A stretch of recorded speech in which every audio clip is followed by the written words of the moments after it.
Somos Iglesia Cristiana El Almendro. Fe, oración y servicio.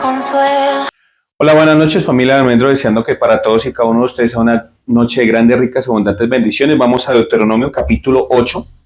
Deuteronomio capítulo 8, vamos a leer desde el versículo 1 hasta el 10. Recuerden que hoy es la continuación del estudio de la semana pasada del Evangelio en la Torá. Hoy vamos a hablar de la tierra prometida. Entonces dice aquí la escritura: cuidaréis de poner por obra todo mandamiento que yo os ordeno hoy, para que viváis y seáis multiplicado y entréis y poseáis la tierra que Jehová prometió con juramento a vuestros padres. Y te acordarás de todo el camino por donde te ha traído Jehová tu Dios estos 40 años en el desierto, para afligirte, para probarte, para saber lo que había en tu corazón, si habías de guardar o no sus mandamientos. Y te afligió y te hizo tener hambre y te sustentó con maná, comida que no conocías tú ni tus padres la habían conocido, para hacerte saber que no solamente de pan vivirá el hombre, sino más de todo lo que sale de la boca de Jehová vivirá el hombre. Tu vestido nunca se envejeció sobre ti, ni el pie se te ha hinchado estos 40 años. Reconoce asimismo en tu corazón que como castiga el hombre a su hijo, así Jehová tu Dios te castiga. Guardarás pues los mandamientos de Jehová tu Dios, andando en sus caminos y temiéndole. Porque Jehová tu Dios te introduce a la buena tierra, tierra de arroyos, de aguas, de fuentes y manantiales, que brotan en vegas y montes, tierra de trigo y cebada, de vides, higueras y granados, tierra de olivos, de aceite y de miel, tierra en la cual no comerás el pan con escasez, ni te faltará nada en ella, tierra cuyas piedras son hierro y cuyos montes sacarás cobre, y comerás y te saciarás y bendecirás a Jehová tu Dios por la buena tierra que te ha dado. Amén. Bueno, la semana pasada estuve haciendo un recuento de las cosas que simbolizan en el antiguo pacto el evangelio, ¿sí? Son cosas que son sombra y figura. ¿Qué es la sombra y figura? Cosas que figurativamente quiso exponer Dios, pero que ellos no entendían qué estaban haciendo. Entonces, antes de que usted cree un excelente carro, un ingeniero tiene que hacer ¿qué? Un modelo a escala.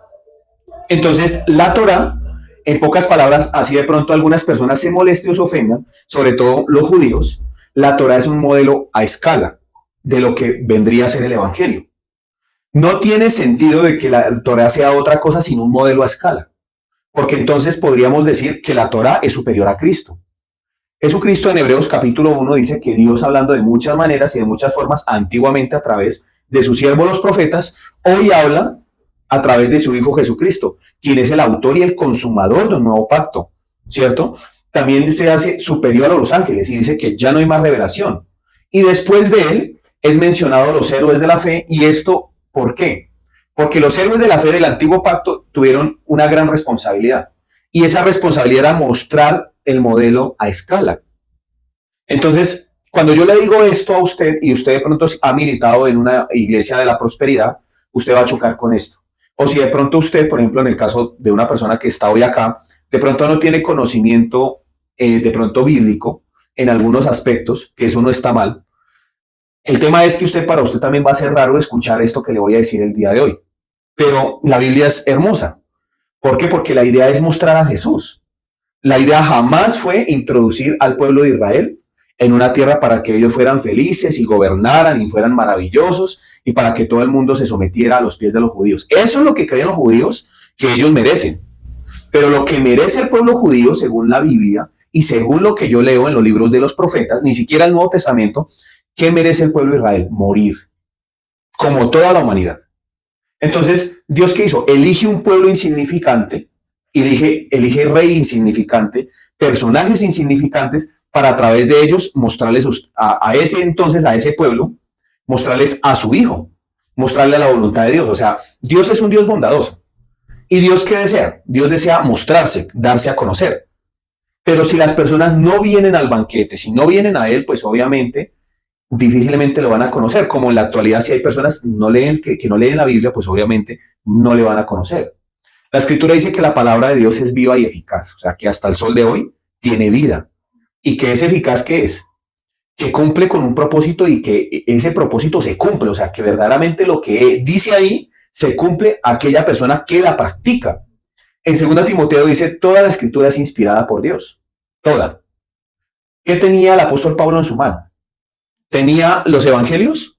Él sabía que las cartas que él estaba escribiendo en ese momento, como la carta a Corintios, Romanos, Gálatas, iban a ser doctrina en la actualidad. No, él se está refiriendo a la Tanaj, Torah, Nevin y Ketuvim, reyes, profetas, escritos, que es el compendio del Antiguo Testamento.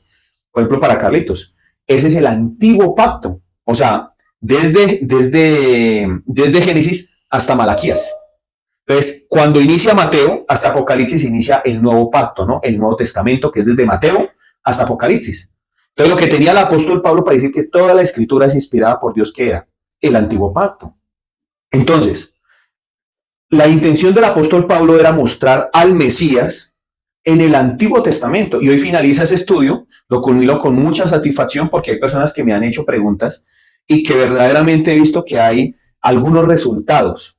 ¿Por qué? Porque lastimosamente las iglesias de hoy hacen algo simbólico, algo teatral, o sacan fábulas, o sacan motivaciones de textos del Antiguo Testamento cuando nunca el Antiguo Testamento se trató de los hombres. Entonces, por ejemplo, les voy a poner un ejemplo muy práctico. El rey David. ¿Quién no quiere ser como el rey David? Un hombre que es sacado detrás del rebaño de las ovejas, después Dios lo pone como rey, Dios lo guarda de las lanzas de Saúl, Dios lo guarda de muchas cosas, hasta de su propio hijo Absalón, derrotó gigantes, acabó con todos los gigantes, derrotó a uno de los más grandes gigantes que era Goliat. ¿Quién no quiere ser como David? Y ahí inicia lo que les quiero hablar el día de hoy. Porque lo que la Biblia cuenta no es lo que los predicadores en la actualidad cuentan. Los predicadores contamos en la actualidad lo bonito, lo chévere, lo decoroso. Y nos encanta inmortalizar, ¿no? Ese tipo de personajes. Entonces, pero no cuentan que cuando el rey David vio a una muchacha por la terraza, la violó. Eso no lo cuentan. La llevó, o sea, un día el rey David, en lugar de ir a la guerra, dice que en los tiempos que iban a la guerra, salió por su palacio y muchas personas le van a dar dislike de pronto aquí al video. Porque no les gusta ver esto. Sale el rey David, ve a una mujer desnuda. Los hombres estaban en la guerra. Las mujeres podían salir a bañarse a las terrazas porque se podían bañar ahí, porque suponen que no habían hombres. ¿Sí o no? Entonces, se está bañando esta mujer, el rey David la mira, la manda a llamar. Obviamente ella no podía negársele al rey, porque si no, pues obviamente la mataban. Viola a esta mujer, embaraza a esa mujer, manda a llamar al marido de esa mujer, que era uno de sus 300 guerreros más valientes, lo manda a matar, y eso nadie lo toca, porque lo importante para muchos predicadores es mostrar lo bonito de David, lo bello de David. Eso nadie lo toca. Nadie lo toca, de que nadie toca a Absalón, a su hijo. Dice, uy, es que ese chino sí es mucho desvergonzado. ¿Cómo va a violar a toda esa cantidad de mujeres de David? Las violó en la terraza. ¿Pero por qué lo hizo Absalón? Absalón violó a todas y cada una de esas mujeres mostrando el pecado de su padre. Porque lo que le dijo el profeta es que lo que tú hiciste en privado, tu hijo lo mostrará en público. Nadie dice que en los últimos, ay, tan bonito el viejito, el rey David, en sus últimos años mandó a hacer un censo y casi mata de una peste a medio Israel. Nadie cuenta eso, ¿sí o no? Nadie cuenta tampoco de que en el último momento de su lecho de muerte, después de que le dijo, esto es muy chistoso porque hoy le dice a Salomón, le dice, tienes que hacer el templo, tienes que seguir a Dios, tienes que guardar su fidelidad a Dios. Pero eso sí, tiene que matar a tal, a tal, a tal y a tal para conservar el reino. Eso no lo cuentan. Entonces el rey David le dice a Salomón, tiene que matar a este, tiene que matar a este, tiene que matar a este. ¿A quién le agrada ese tipo de historias? Pero entonces los predicadores de la prosperidad, los predicadores mal predicadores, lo que hacen es coger estos textos y hacer una apología, una vaina, una fábula, y empiezan a decir a usted que hacen historias de la onda con la que David mató y cogen y las 5 piedras son las 5 piedras del éxito y hablan de que así Dios nos quiere prosperar, pero nadie habla de la vida de creencia. Y la vida de creencia no es fácil. La vida de creencia tiene unas implicaciones. Después de esto, su hijo Salomón, ¿qué hace? Dios le da sabiduría, lo hace muy rico, pero Salomón empieza a emplear la esclavitud. Y esa esclavitud lo hace para construir el templo. Dígame una cosa, ¿Dios quería templo? No, el que quería templo era el hombre, porque los otros dioses tenían templo. Entonces, ¿cómo vamos a hacer quedar mal a Jehová de los ejércitos, a Yahvé? ¿Cómo vamos a hacer quedar mal a Elohim?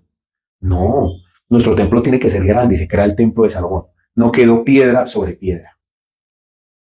Entonces, noten que después de esto, al tener el templo, al llenarse de sabiduría, empezó a casarse con las hijas de los diferentes reyes. Y esas mujeres hicieron inclinar su corazón a la idolatría.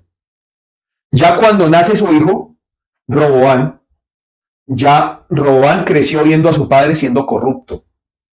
Cuando vienen los ancianos y hablan con él, lo que hace este hombre es tratar de esclavizar al pueblo. ¿Quién se lo enseñó? Salomón, el hombre más sabio, pero todo el mundo quiere la sabiduría de Salomón. Entonces, después de Roboam, que Roboam hizo lo malo ante los ojos de Dios, vamos a detenernos en uno de los reyes que puedo decir que es como el séptimo octavo rey, que es el rey Acab. Pero antes de eso quiero recordarles a ustedes algo.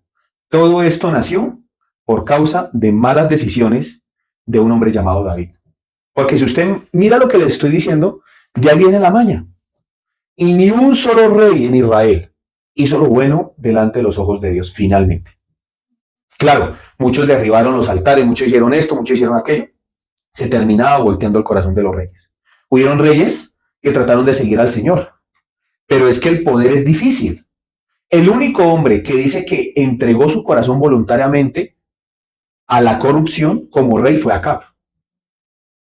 Y Acab se casó con una mujer llamada Jezabel. Jezabel era la hija de un sacerdote rey, el cual adoraba a la diosa Cera y a sus baales, o sea, tenía varios dioses. Entonces, para no aburrirlos con todo esto, la idea es que usted entienda cosas que hablé desde la semana pasada. Yo inicié hablando desde cuando el pueblo fue esclavizado, después cuando el pueblo fue liberado, que gracias a eso fue que nosotros tenemos algo conocido como la Pascua, que es sombra y figura. La esclavitud en Egipto es el mundo, sombra y figura del mundo. Los invito a la predicación de la semana pasada. Lo segundo que existe después ¿de qué? De la Pascua, que es sombra y figura de Jesucristo, que es cuando pasan el Mar Rojo y muere Faraón y todo su ejército, que es sombra y figura del bautismo. Y cuando el ejército es inundado, Israel ya no podía mirar absolutamente nada atrás porque el agua había borrado completamente su humanidad de pecado. Por eso es que es sombra y figura del bautismo. Después de eso son introducidos en un trayecto de 640 kilómetros, más o menos 40 días a pie. No se podía andar de línea recta por el desierto, porque habían dunas, obviamente el desierto pues hay montañas. Más o menos un trayecto que dicen algunos que fueron 40, que era de 40 días, otros dicen que eran de 120 días por el tema de los niños. Un trayecto en el cual ellos hicieron una gran arepa, un gran pan, para que ese pan les alcanzara desde la salida de Egipto hasta la tierra prometida, y el pan les escaseó en la mitad del camino. Sombra y figura de qué? De la vida de creencia. El pan es sombra y figura también de lo que nosotros ponemos nuestra esperanza. Después de que se acaba nuestra esperanza, empezaron a quejarse en contra de Dios. Dios les prolongó el camino a la tierra prometida. La tierra prometida es sombra y figura del reino de los cielos. Si miran el orden cronológico del libro del Éxodo, les hablé también del Génesis, que el propósito del Génesis es mostrar la creación de la humanidad, la forma en la que el hombre entregó su corazón al mal, la corrupción del hombre, pero también mostraba la esperanza de que a través de un sacrificio Dios iba a redimir la humanidad. Por eso fue que Dios le pidió a Abraham que subiera a sacrificar a su hijo. Y en lugar de su hijo, Dios proveyó un corderito. Por eso en ese monte se colocó Dios proveerá. Entonces, cuando yo le digo esto a la gente, ya todas esas predicaciones de la prosperidad y todo ese tipo de cosas son basura. Porque usted ya puede ver el evangelio en el libro del Éxodo. Usted, ¿cómo así? O sea, la esclavitud estaba en Egipto, o sea, es el mundo. Después, Dios permite la liberación a través de la Pascua, el sacrificio de Jesucristo. Después Dios lo lleva al Mar Rojo y Moisés abre el mar, pasan los hijos de Israel, pero pasa Faraón y todos sus carros y Dios ahoga al mundo que los esclavizaba a ellos. Sombra y figura del bautismo. Los 40 años por el desierto es la vida de creencia. Y la tierra prometida es finalmente el reino de Dios. Por eso era que el Señor Jesús decía, más buscar primeramente el reino de Dios y su justicia, y las demás cosas vendrán por añadidura. Si fuera la tierra prometida Canaán, verdaderamente la tierra prometida en donde fluía leche y miel. ¿Cuál leche y miel?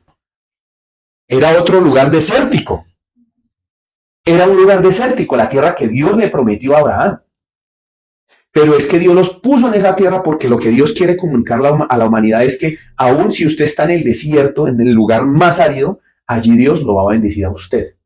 No importa el desierto que usted esté pasando, allí es donde Dios lo bendice a usted. Entonces, las personas piensan que Canaán es la tierra prometida. Israel, y hasta el sol de hoy se pelean por esa nación, porque se aferran a la tierra. Pero si yo les digo que la tierra prometida es sombra y figura del reino de Dios, entonces el Señor Jesús decía, el reino de los cielos no consiste en comida ni en bebida, pero usted sigue aferrándose a lo que sacia su vientre. Entonces, este evangelio obviamente no le gusta a la gente lo que le gusta es que Dios le diga, le voy a resolver todos sus problemas. Pero esto es más complejo, porque Dios mismo aquí dice, en Deuteronomio capítulo 8, desde los versículos del 1 al 7, dice, y Jehová Dios te afligió. O sea, el que dice, y Jehová Dios, mire lo que dice el versículo 2, y te acordarás de todo el camino por donde te ha traído Jehová tu Dios estos 40 años, vuelve el número 40, que significa madurez, en el desierto, para afligirte, para probarte, para saber lo que había en tu corazón, si habías de guardar o no sus mandamientos.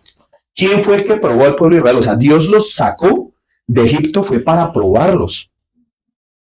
¿Sí me explico? O sea, Dios fue el que los afligió, los probó.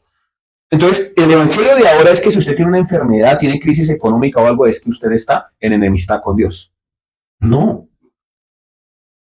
¿Por qué? Porque eso es decirle a la gente que el proceso de Dios es una maldición. El proceso de Dios era necesario y es necesario para todo creyente. O sea, si usted tiene una enfermedad, si tiene escasez, si tiene algún problema X o Y, si está pasando por algún tipo de aflicción, posiblemente Dios se lo permitió. Lamentaciones 3:27 dice, bueno le es al hombre tener problemas o cargar su yugo desde su juventud. Que calle la boca y ponga su rostro en tierra porque es Dios quien lo ha permitido. Porque Dios no aflige voluntariamente a los hijos de los hombres, sino lo hace por necesidad. O sea, Dios aflige al hombre no porque le guste a Dios afligir al hombre, lo hace por necesidad. ¿Y por qué? ¿Qué necesidad Dios tiene de afligir al hombre? Corregir al hombre. Entonces, para probarte y mirar si ibas a cumplir los mandamientos de Jehová tu Dios. Entonces, pero si Dios lo sabe todo. No, Dios lo que le quiere mostrar con este ejemplo, este pueblo, es mostrarle a usted su corazón. El corazón de la iglesia hoy. Entonces, si Dios permite algún tipo de aflicción en su vida, es para que usted razone en que hay algo mal, que Dios necesita corregir. Si Dios permite la aflicción, la enfermedad, hay muchas personas que se van del evangelio porque ellos les han sembrado palabras equivocadas. Díganme una cosa a ustedes que están aquí y las personas que están allá. A ver, si yo le digo a usted que una enfermedad es la maldición de Jehová o de Yahvé para su vida, usted lo primero que va a empezar a buscar es qué error cometió. ¿Sí o no? Entonces, pero yo qué error cometí. No, pero si es una maldición, ¿serán mis antepasados? ¿Seré yo maestro? ¿Será que, fue porque no diezmé? Fue porque no fui a la iglesia. Fue porque no hice esto. Fue porque no hice aquello. Automáticamente hay condenación. Entonces, si usted cree de esa manera, usted está negando el sacrificio de Jesús. ¿Por qué? Porque Él dice que Él vino a pagar por todos los pecados, presentes, pasados y futuros. Entonces, si la maldición es producto de una maldición, el sacrificio de Jesucristo fue ineficaz. Fue ineficaz. Para el creyente no hay maldición. Para los que están en Cristo Jesús no hay condenación. Por lo tanto, no puede haber un creyente endemoniado. ¿Cómo pueden habitar dos señores en un mismo cuerpo? O habita Dios o habita el diablo. Entonces, es lógico lo que les estoy diciendo, ¿sí o no? Entonces, cuando yo voy a los libros de Levítico, de Números y de Deuteronomio, me voy a encontrar con estos problemas que les voy a mencionar a continuación. El orden del sacerdocio en Levítico tiene un propósito. ¿Cuál será el propósito? Establecer la vida cúltica, o sea, después del Éxodo y mientras están en donde, en el Éxodo, Dios empieza a ellos a hablarles a los levitas. O sea, no es que estos libros se hayan escrito uno primero que el otro, posiblemente todos son simultáneos, pero los libros que les son escritos en Levítico les he dado a ¿quiénes? A los levitas. ¿Para qué? Para que ellos implanten la vida cúltica en el pueblo. ¿Por qué Dios quiere implantar la vida cúltica en el pueblo? ¿Por qué Dios quiere darles a ellos un tabernáculo de reunión y que casualmente les dice, ya ustedes no me sacrifiquen en los montes? Yo ya no quiero que me hagan vallados altos, no quiero que usted vaya a los montes y me sacrifique allí, porque yo no estoy allí. Allá le sacrifican a todos los dioses. Yo quiero estar en el centro del pueblo. Entonces, cuando Dios los mete a poseer la tierra prometida, les permite hacer el tabernáculo de reunión. Pero antes de eso, hace una instrucción a los levitas. Y allí les dice a los levitas, ustedes tienen que vivir para servirle al pueblo, cosa que no hacen los pastores en la vida de hoy. A ver, ¿qué digo yo con servicio? Ministrar la presencia de Jehová. ¿Qué es ministrar la presencia de Jehová? En la actualidad, hablar el mensaje de Dios. El mensaje de Dios en aquel entonces, ¿cuál era? Predicar el evangelio, pero a la manera de la Torá. ¿Cómo así? Que solamente el sacrificio podía justificar a una persona. Por lo tanto, los sacerdotes tenían que participar en ¿cómo se llama esto? En el sacrificio de los corderos, de la vaca roja. Tenían que hacer una cantidad de sacrificios. Entonces, cuando usted mira el libro de Levítico, por muy aburrido que a usted le parezca, ese libro hace que el pueblo de Israel tenga una vida cúltica, pero en la actualidad no le agrada a nadie tener vida cúltica. No le agrada a nadie ni siquiera escuchar al pastor, y menos si el pastor le está mostrando a usted que tiene un problema con Dios.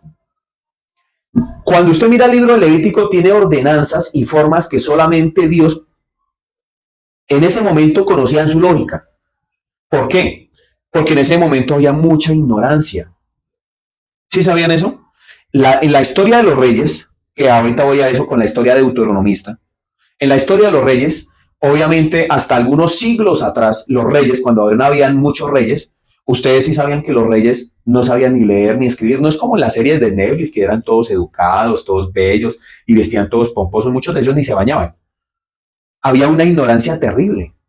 Por eso era que al lado del copero del rey estaba el general y al otro lado estaba el escriba.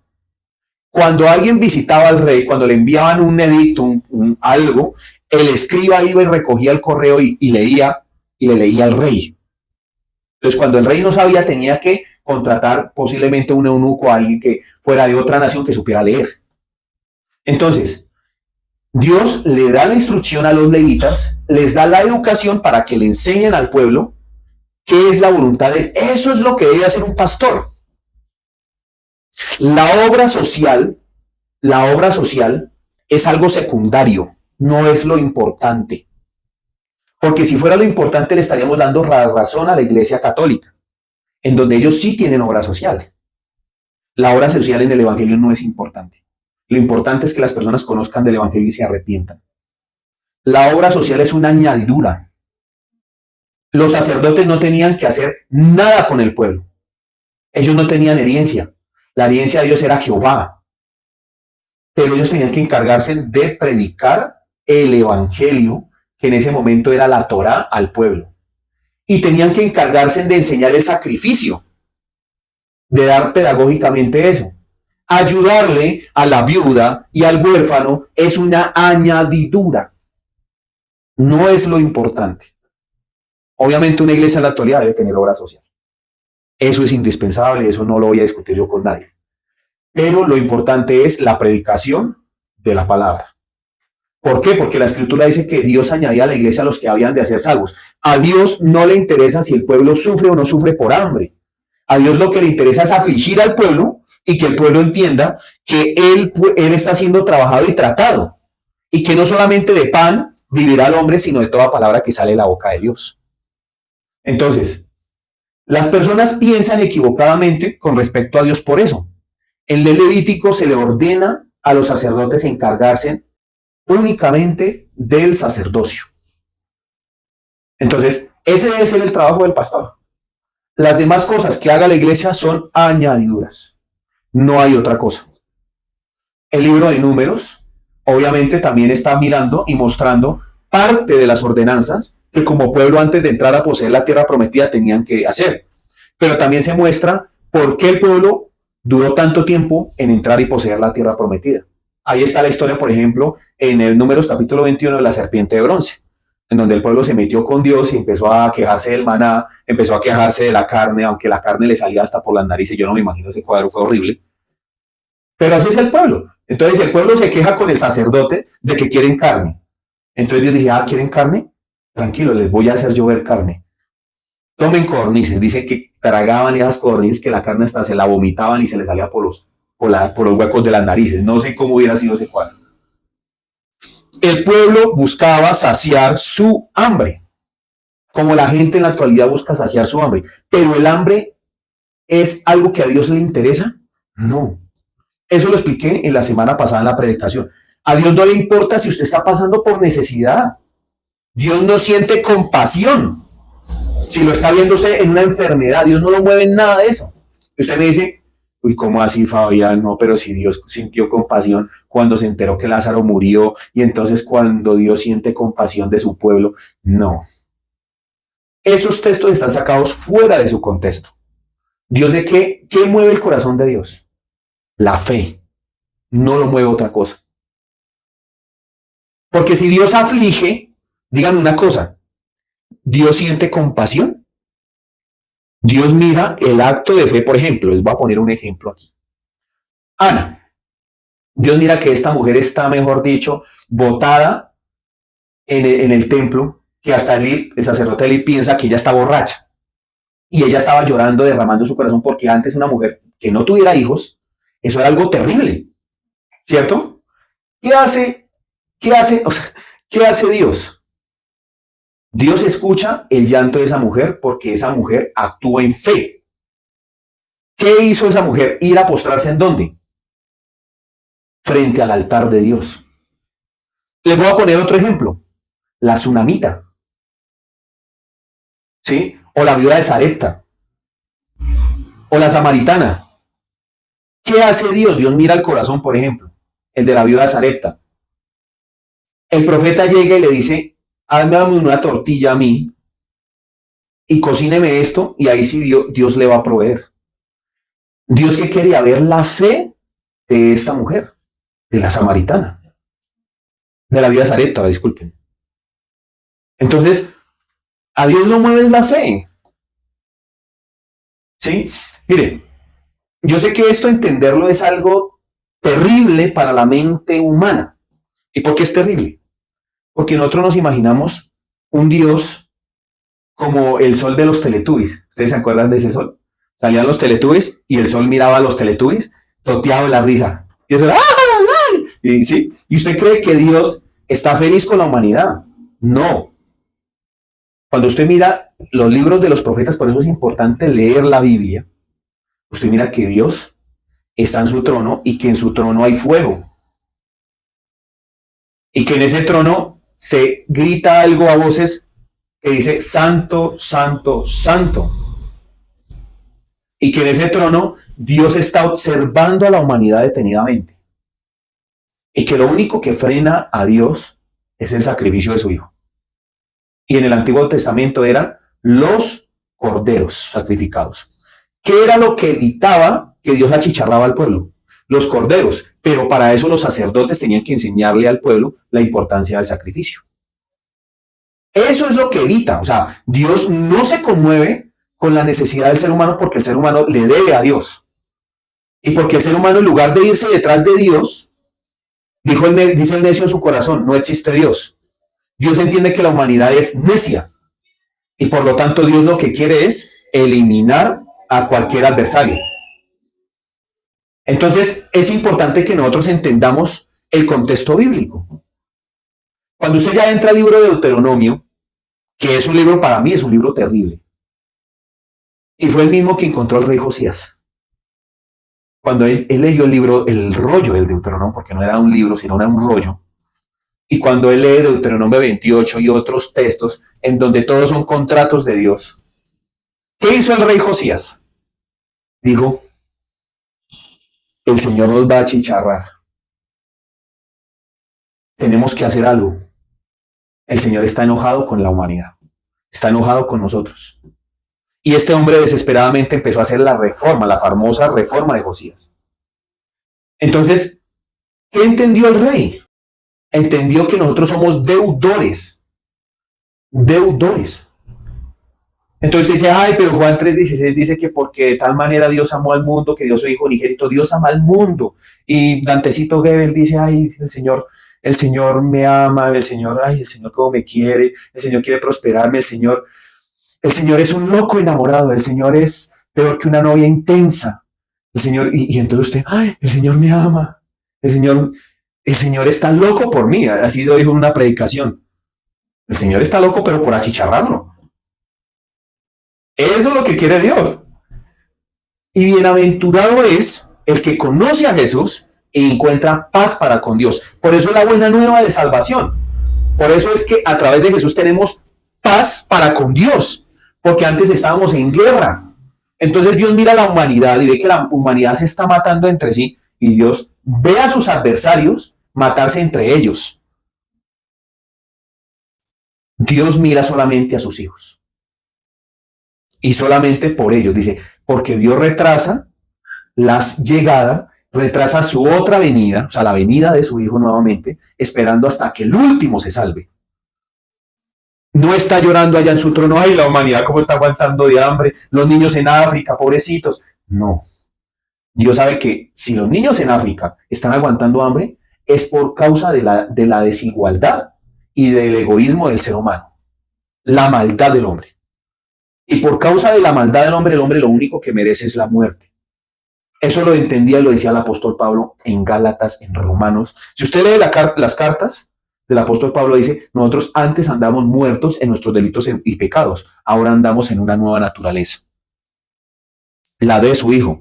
Y dice también la Escritura, el apóstol Pablo lo decía, y de hecho también lo dice el libro de Hebreos, no menosprecie la corrección que usted se hace como hijo, porque Dios al que toma por hijo lo corrige y al que ama le azota. Este evangelio que yo le estoy mostrando a usted acá es un evangelio duro, pero es el evangelio del Deuteronomio. Antes de que les diga, los voy a hacer entrar a una tierra de arroyos, una tierra hermosa que fluye leche y miel, en donde ustedes van a poder sacar cobre, van a poder sacar muchísimas cosas. ¿Cuál es el mensaje?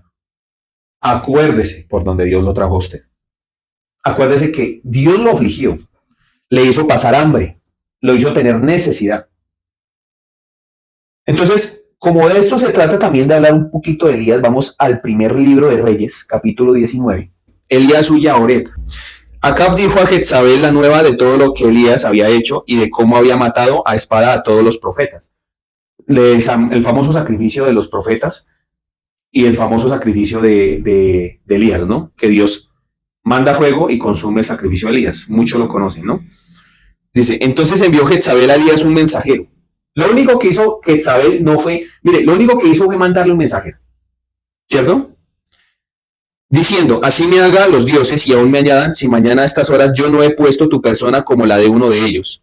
Viendo pues el peligro, se levantó y se fue para salvar su vida, y vino a Beerseba, que está en Judá, y dejó allí a su criado. Y él se fue por el desierto un día de camino, y vino y se sentó debajo de un enebro, y deseando morirse dijo, basta ya, oh Jehová, quítame la vida, pues no soy yo mejor que mis padres. Quiero que guarde esta parte, no soy mejor yo que mis padres. Y echándose debajo del enebro se quedó dormido, y aquí un ángel le tocó y le dijo, levántate, come. Entonces él miró, y aquí a su cabecera una torta cocida sobre las ascuas, y una vasija de agua, y comió y bebió, y volvió a dormirse. Y volviendo el ángel de Jehová la segunda vez, le tocó diciendo, levántate y come, porque el largo camino te resta. Se levantó pues, y comió y bebió, y fortalecido con aquella comida, caminó 40 días. Nuevamente el número 40. Y 40 noches, hasta Oreb en el monte de Dios. Y allí se metió en una cueva, donde pasó la noche, y vino a él palabra de Jehová, el cual le dijo, ¿qué haces aquí, Elías? Quiero que guarde también esa primera pregunta. Él respondió, he sentido un vivo celo por Jehová, Dios de los ejércitos, porque los hijos de Israel han dejado tu pacto, han derribado tus altares y han matado a espada a tus profetas, y solo yo he quedado y me buscan para quitarme la vida. Este texto fue escrito después de que los hijos de Israel estaban en la tierra prometida. Mire lo que hacía el pueblo y mire lo que hacía el rey. Él le dijo, sal fuera y ponte en el monte delante de Jehová, y aquí Jehová que paseaba. ¿Qué hacía Jehová? Paseaba, ¿no? Y un grande y poderoso viento que rompía los montes y quebraba las peñas delante de Jehová. Pero Jehová no estaba en el viento. Y detrás el viento un terremoto, pero Jehová no estaba en el terremoto. Y tras el terremoto un fuego, pero Jehová no estaba en el fuego. Y detrás del fuego un silbo apacible y delicado. Quiero que también lo tengan en mente. Y cuando lo oyó Elías, cubrió su rostro con su manto, y salió y se puso a la puerta de la cueva, y aquí vino a él una voz diciendo, ¿qué haces aquí, Elías? Nuevamente, ¿no? Él respondió, he sentido un vivo celo por Jehová, Dios de los ejércitos, porque los hijos de Israel, o sea, otra vez como una lora mojada, Los hijos de Israel han dejado tu pacto, han derribado tus altares y han matado a espada a tus profetas, y solo yo he quedado y me buscan para quitarme la vida. Y le dijo Jehová, ve, vuélvete por tu camino, por el desierto de Damasco, y llegarás, y ungirás a Hazael por rey de Siria, a Jehú, hijo de Nimsi, ungirás por rey sobre Israel, y a Eliseo, hijo de Safat, de Abel-Mehola, ungirás para que sea profeta en tu lugar. Y el que escapare de la espada de Hazael, Jehú lo matará. Y el que escapare de la espada de Jehú, Eliseo lo matará. Y yo haré que queden en Israel 7,000 cuyas rodillas no se doblarán ante Baal y cuyas bocas no lo besaron. Entonces, después de esto, le comunica también a Elías, obviamente que se lo iba a llevar porque ya le estaba diciendo que iba a haber un reemplazo, ¿no? Lo importante de todo esto es entender varias cosas. Vamos a hablar un poco de Acab, ¿sí? Después de que ya ellos tienen la tierra prometida, antes de que fueran conquistados, esto está situado más o menos en el 800, 700, 800, antes de Cristo, entonces de estos reyes, ¿no? ¿Qué es lo que sucede acá? Acá fue el único rey que se entregó voluntariamente, o sea, que hizo eso por voluntad. ¿Esto qué quiere decir? Que se casó con una mujer que adoraba a otros dioses y él voluntariamente, como vio que el gusto de su mujer era ese, hizo voluntariamente que todos los dioses de Israel cambiaran. ¿Sí? Y me refiero a dioses porque solamente había uno, disculpen. O sea, que quitaran la adoración ¿a quién? A Jehová. ¿Cierto? Entonces, el reclamo de Elías, ¿cuál es? Que el pueblo dejó la adoración a Dios. ¿Cierto? Y aparte de eso, mataron a los sacerdotes. ¿Sí o no? Y pusieron altares a Acera y pusieron altares a los Baales que ellos tenían, que eran muchos dioses. Y que la mujer que hacía todo esto era ¿quién? Jezabel. Pero el bobo que le hacía caso a su mujer, ¿quién era? Baal. Acá, perdón. Entonces, acá era un hombre que era malo de carácter. Todo lo que hacía su mujer, o todo lo que decía su mujer, era algo que él aceptaba voluntariamente. Era un rey que nunca tuvo carácter. Por eso dice la Biblia, de hecho usted lo puede encontrar un capítulo atrás, cuando usted mira que, de hecho 2 capítulos atrás, usted lo puede encontrar en el capítulo 16, el versículo 29, y usted mira de ahí en adelante lo que empieza a hacer este hombre por amor ¿a quién? A su esposa Jezabel. Es más, después de que hay una competencia entre los sumos sacerdotes de estos Baales y de la diosa Acera, hay una competencia también con el sacerdote, en este caso, ¿quién es? Elías, por el sacrificio de ¿qué? De un becerro. En este caso, Dios apoya ¿a quién? A Elías.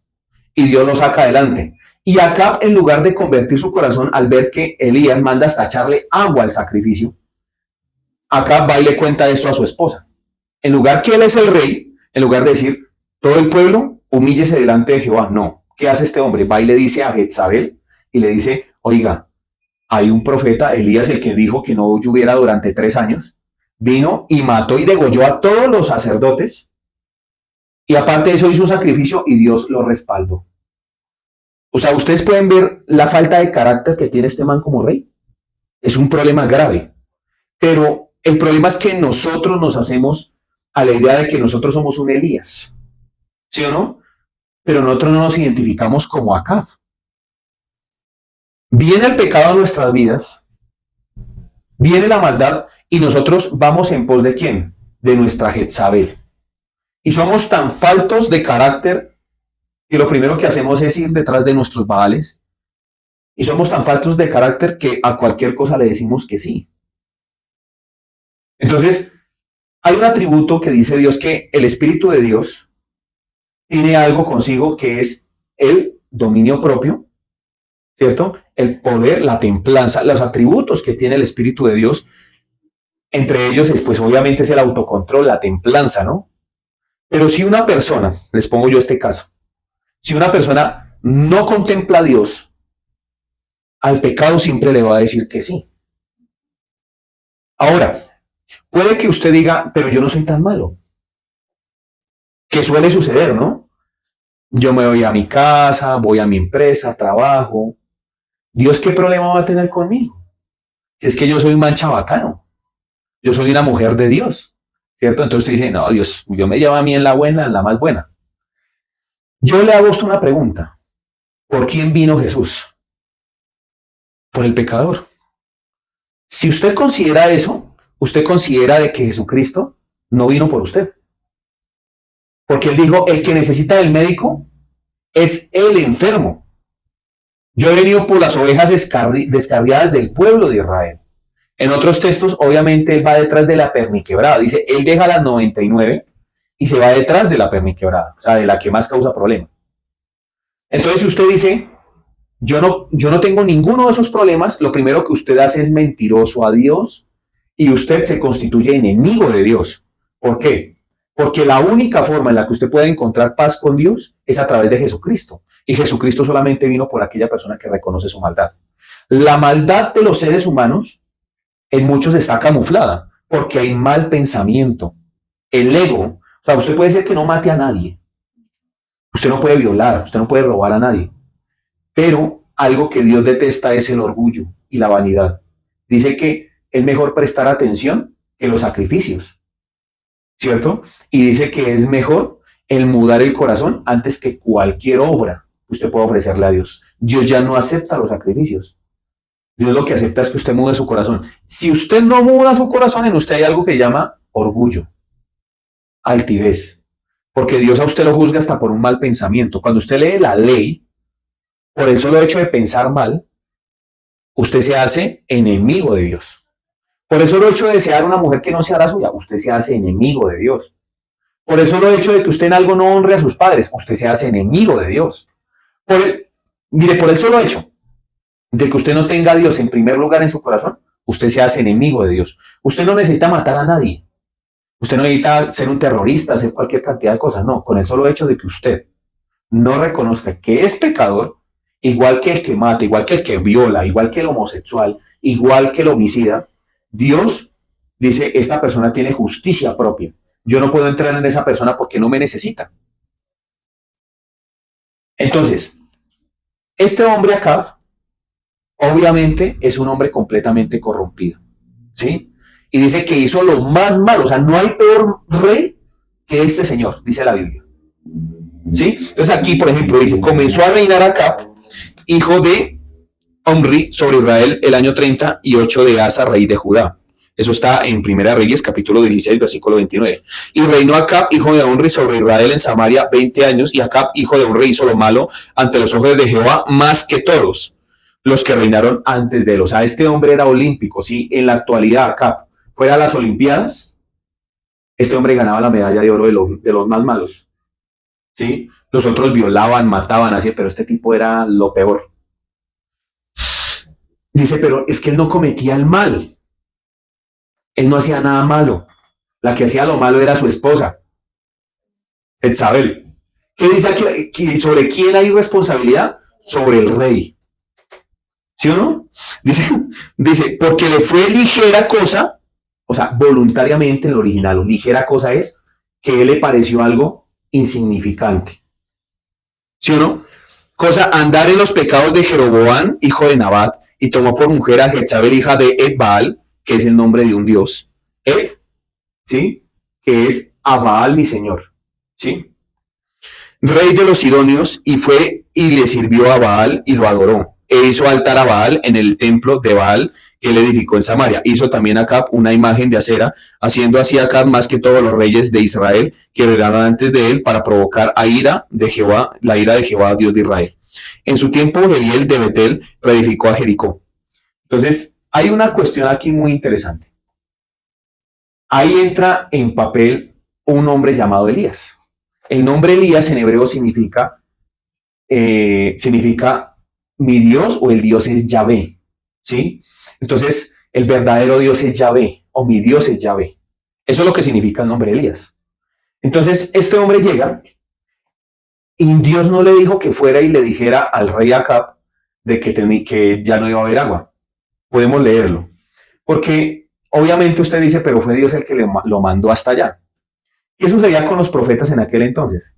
Los profetas no era que Dios siempre les hablara y les dijera a través de sueños, a través de cosas, no, sino que el mismo profeta, sabiendo y entendiendo la escritura, entendiendo la normativa de Dios, el mismo profeta en un acto de fe va y se presenta delante del rey y le juzga y le dice, mire, usted está haciendo esto malo, por lo tanto Dios lo va a juzgar. Hombres que fueron así, por ejemplo, en este caso, lo podemos hablar, en este caso específicamente de Elías. Ya después vemos que algo que sí le dijo Dios era que se fuera huyendo. Y otra cosa que Dios hace es que después le dice, vaya y devuélvase que yo voy a hacer llover. Entonces cuando usted mira, dice, Elías predice la sequía, ¿no? En el versículo 1 del capítulo 17 dice, entonces Elías Tisbita, que era de los moradores de Galaad, dijo a Acab, vive Jehová, Dios de Israel, en cuya presencia estoy, que no habrá lluvia ni rocío en estos años, sino por mi palabra. Entonces, ¿en qué momento aparece Dios? Diciéndole, oiga, vaya, hable con Acab. No, ahí no aparece Dios. ¿En dónde aparece Dios? Dios aparece en el versículo 2. Dice, y vino a él palabra de Jehová diciendo, apártate de aquí y vuélvete al oriente y escóndete en el arroyo de Kerib que está frente al Jordán. Ahí aparece ¿qué? Palabra de Dios. Entonces, yo en ocasiones le digo a la gente que el verdadero evangelio obviamente no le va a gustar a las personas. Como mucho menos le iba a gustar a este hombre acá que le dijera a Elías que iba a dejar de llover. Prácticamente lo que le estaba diciendo, Dios va a secar el reino. ¿Por qué a la gente no le gusta este tipo de evangelio? Porque tienen el corazón de Acab. Entonces, este hombre, llamado Acab, pues, lo dejó ir, no le importó. ¿Cierto? De Elías no se conoce mucho, dice que era tisbita, pero mirando de pronto el lugar o algo, no hay mayor reconocimiento. Algunos dicen que era un pagano, que moraba ¿en qué? En Galaad. Hay otros dicen que era de Galaad. Aquí lo importante fue que este hombre fue educado en una, podemos decirlo en la actualidad, como en una familia religiosa. Y este hombre conocía la ley. Elías conocía la ley. Entonces él vio lo que estaba haciendo este hombre acá y que dijo, voy a ir a hablar con Acab. Y le voy a decir que no va a haber agua. Entonces, usted dice, no, pero posiblemente Dios se le apareció, posiblemente eso. No, el hombre vio la situación, vio lo que estaba sucediendo con ese rey que hizo. Obviamente él dijo, este hombre está pecando seriamente en contra de Jehová.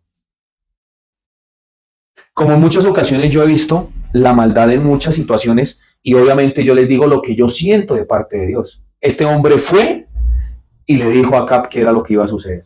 ¿Qué fue lo que hizo Dios? Dios dijo, uy hermano, váyase de allí. Otro caso muy interesante es el de Barak y Balaam, ¿no? En donde contratan a un profeta para que hablara mal en contra del pueblo de Dios. Y lo que resulta haciendo este hombre es hablando bien del pueblo de Dios. Porque el profeta conoce a su Dios, conoce a Jehová. Entonces, tiempo después, he llamado nuevamente Elías a que hable con quién, con Acab. Y présteme mucha atención a esto que le voy a decir yo a continuación. Después de que hace llover nuevamente Jehová, después de que Dios le da la victoria a Elías y que Elías degolla a los 400 y pico profetas que eran de siervos de Baal, toda esa cantidad de sacerdotes, lo degolló porque el pueblo se dio cuenta que el verdadero Dios es Yahvé. Le dijo Elías al pueblo, cojan a todos esos profetas y póngalos delante de mí, cogió una espada y los degolló a todos. Entonces, ese momento fue sublime, maravilloso. ¿A quién no le gustaría vivir esto, no? Pero solamente bastó un mensaje de una mujer que estaba ofendida. Y le dijo, vaya, dígale a Elías que mañana mismo su cabeza va a rodar. Este hombre entró en una depresión. ¿Por qué?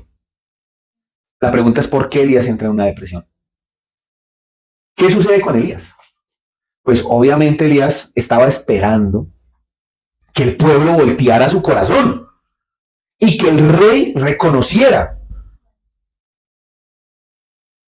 Pero el rey lo primero que hace es ir a contarle las cosas a su mujer y la mujer va y le manda un mensajero en lugar de decir, listo, vamos a voltear nuestro corazón a Dios. De nada sirve que el pueblo se voltee si el rey, la cabeza, está en contra de Dios. Entonces, obviamente, este hombre entra en una depresión terrible, va y se hace en un lugar, en una cueva y empieza a lamentarse. Después va y dura 40 días y 40 noches en un desierto terrible. Pero ¿por qué sucede esto? El hombre no quería recibir, no quería entender nada, porque el anhelo que había en el corazón de Elías era que el pueblo de Israel volviera a su antigua gloria. Eso era algo que alegraba y que deseaba quien todo israelita, todo hijo de Judá, todo hijo de Samaria, todos ellos querían que la antigua gloria volviera a Israel, que el rey se arrepintiera. Es más, cuando antes de que viniera la lluvia, lo primero que le dice, Elías fue amable con el rey, dijo, ve, sube, come y bebe, que una gran lluvia se oye, que de hecho hay un pastor que saca un libro de ahí, el pastor Eduardo Cañas Estrada, y de ahí saca otra fábula maravillosa, hablando acerca de la fe, ¿sí? Pero muy alejado de lo que quiere decir verdaderamente el texto. Es lo que quiere decir aquí, el texto es que Dios no quería tampoco que el pueblo completamente volteara su corazón. Quería acusarlos. Dios ya había decidido el fin del reinado de Israel. Después de esto llegan los asirios, después de esto llegan los babilonios. Dios ya los iba a entregar. Elías es contado como uno de los últimos profetas y es contado como el último gran profeta, porque ningún otro profeta logró degodear tantos sumos sacerdotes como lo hizo él. Y por otro lado, lo que hizo este hombre fue maravilloso, ¿verdad? Lo que hacía Elías era muy bueno, tanto así que el sucesor de él quería una doble porción del espíritu. En otra ocasión lo voy a hablar, que no es tampoco nada de las bobadas que hablan en la actualidad los predicadores de la prosperidad, que una doble porción de unción y todas esas bobadas que se inventan. Tiene otro sentido ese texto. Mire, este hombre es arrebatado por Dios. Elías fue arrebatado por Dios por unos carros de fuego, ¿sí o no? ¿Por qué? Porque Dios le manda a arreglar todas las cuentas.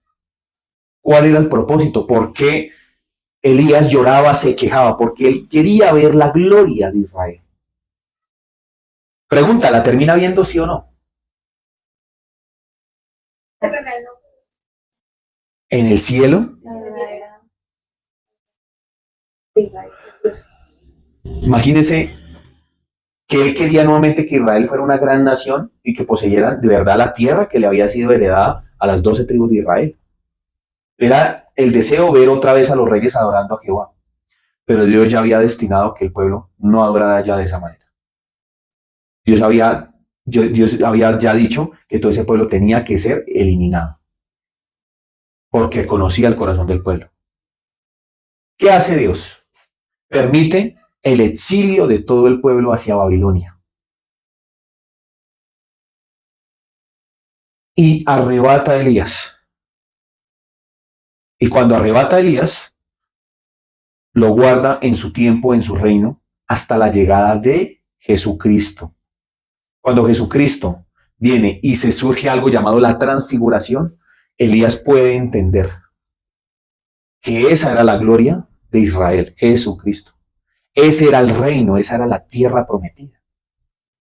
¿Qué tiene que ver el libro de Deuteronomio con el libro de los Reyes, con el libro de Samuel y de Crónicas? Pues que paralelamente en lo que se está escribiendo, los libros de los Reyes, las Crónicas de los Reyes y el inicio de los Reyes, también se está elaborando la Torá. Entonces el pueblo empieza a reconocer que hay unos mandamientos y que hay algo que le agrada a Dios y que no le agrada. Pero al mismo tiempo, el pueblo entra en una decadencia completa. ¿Por qué? Porque la ley no la puede obedecer completamente el pueblo, porque la ley solamente la puede obedecer su Hijo Jesucristo. Solamente Jesucristo es el único que puede cumplir la ley. Y solamente Él lo puede introducir a uno a la tierra prometida, a la tierra que fluye leche y miel. Una tierra que no es hecha por manos de hombres, cuyo arquitecto y fundador, el creador de esa ciudad es Dios, según el libro de Hebreos. Por eso es que se le llaman los héroes de la fe, ¿no? Como dice esta señora Rolón, una apóstola, que se debe llamar así, que se debe llamar apóstola. Dice que de hecho le dedicaron a ella, dijo otro profeta, otro mal llamado profeta, que gracias a esa mujer fue que fue escrito Hebreos capítulo 11. O sea, Dios pensó en ella cuando escribió Hebreos capítulo 11. Cuando yo veo Hebreos capítulo 11, dice que ellos fueron aserrados, muertos, encarcelados, murieron y vieron la tierra prometida de lejos. No recibieron lo prometido porque esperaban algo mejor. ¿Qué es lo mejor? Jesucristo. La tierra prometida para el cristiano en la actualidad es Jesucristo. Por eso es que es importante que las personas entiendan el evangelio. Claro, a usted de pronto le parecerá aburrido esto que le estoy diciendo yo. Pero si usted no entiende que la tierra prometida no es lo que está aquí en la tierra, usted se va a estrellar. Y lo que va a suceder es que va a sufrir insatisfacción y que esa insatisfacción nunca va a ser llena porque el único que puede llenar el corazón del ser humano es Jesucristo. Espero que les haya quedado claro cuál es la tierra prometida. Mire, no pelee conmigo. Lea la Biblia.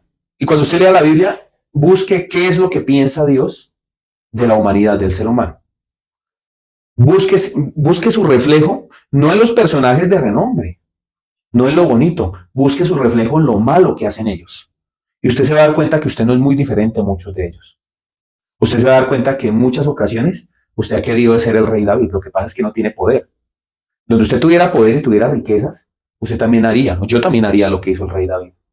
Llenar mi corazón con mujeres. Más de 1000 concubinas tenía Salomón. O sea, entienda que el ser humano jamás se va a saciar y entienda que si la tierra prometida era una bendición verdaderamente, el pueblo no se hubiera torcido. O sea, si Canaán verdaderamente era la tierra prometida, ¿por qué después de poseer la tierra prometida, Israel no siguió siguiendo a Dios? A lo contrario, llegaron a la tierra prometida, que era donde había mucha riqueza, mucha bendición, y empezó el pueblo a olvidarse de Dios. Poseyeron la tierra prometida, Dios los introdujo, y lo primero que hicieron que hacer, desviarse. Ese es el corazón del ser humano. Por eso fue que Dios los entregó a una mente reprobada, dice la Escritura. Dios los entregó porque no consideraron a Dios. Entonces Dios lo entrega a usted una mente reprobada cuando usted no lo considera a Él en todos sus caminos. Somos Iglesia Cristiana del Almendro, Fe, Oración y Servicio. Por favor, comentar, compartir, escribir de pronto preguntas, lo que tenga de pronto en mente, y algo que no le haya quedado claro ahí en el cajón de comentarios. Bendiciones, shalom. Te invitamos a que nos visites en nuestras redes sociales, comentes, compartas y dale me gusta. Nos encuentras en Facebook como Iglesia Cristiana El Almendro, Instagram El Almendro Iglesia, YouTube Iglesia Cristiana El Almendro y TikTok Iglesia El Almendro.